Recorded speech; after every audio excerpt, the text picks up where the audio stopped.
है सुगना पराई जई है सुगना हरे पराई जई है सुगना माया के बाधना कुली तो जड़ा छोड़ी पराई जई है माया के बाधना कुली तो जड़ा छोड़ी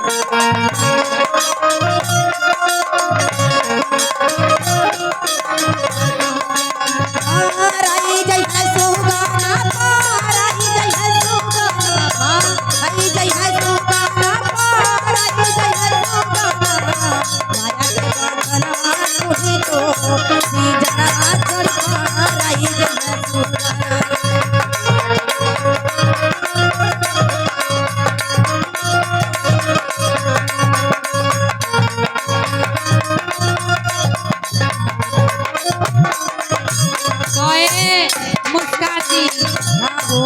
को आई भैया लोग कया बहिन खलौ कना कोई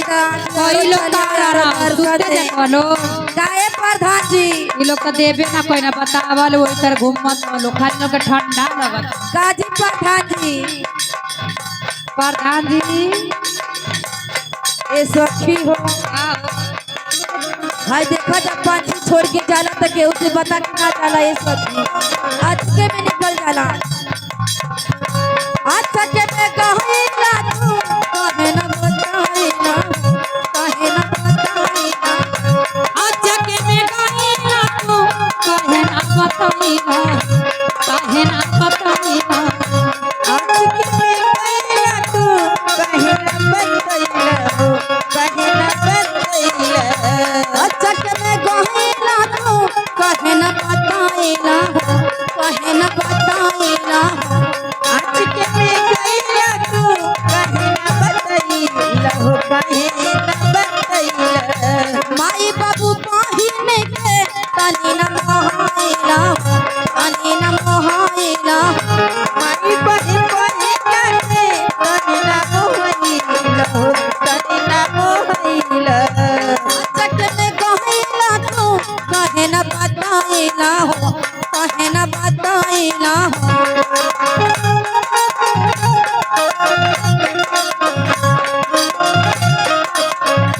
माई बाबू पाहिने के तनी ना मोहाइला हो तनी ना मोहाइला हो तनी ना मोहाइला हो तनी ना मोहाइला जाके हम खोजी आई कवनी और की जड़वा छोड़ी को रैला सुगानी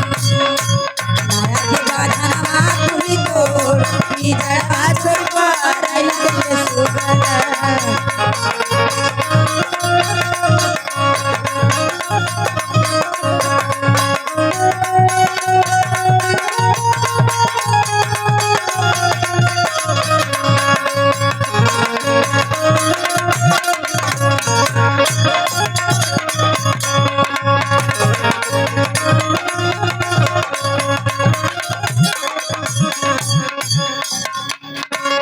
अच्छा के कहे ना तू कहे ना बताइला कहे ना बताइला कहे ना बताइला कहे ना बताई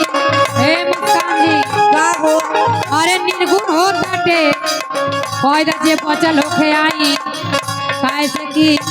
अब डरामा होई हाँ हो सखी जे नात रिश्तेदार भाई ही बना तो बैठले हमें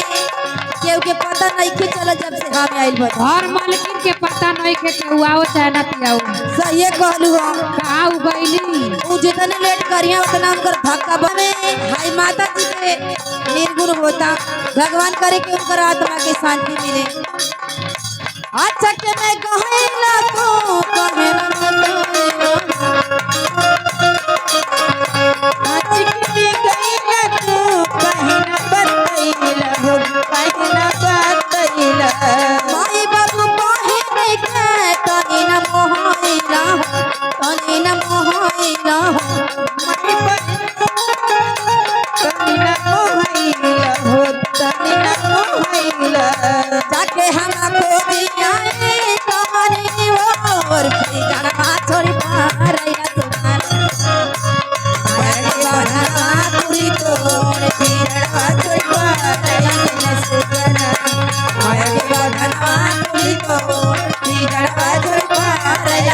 सुंदर आया के बदन माधुरी तो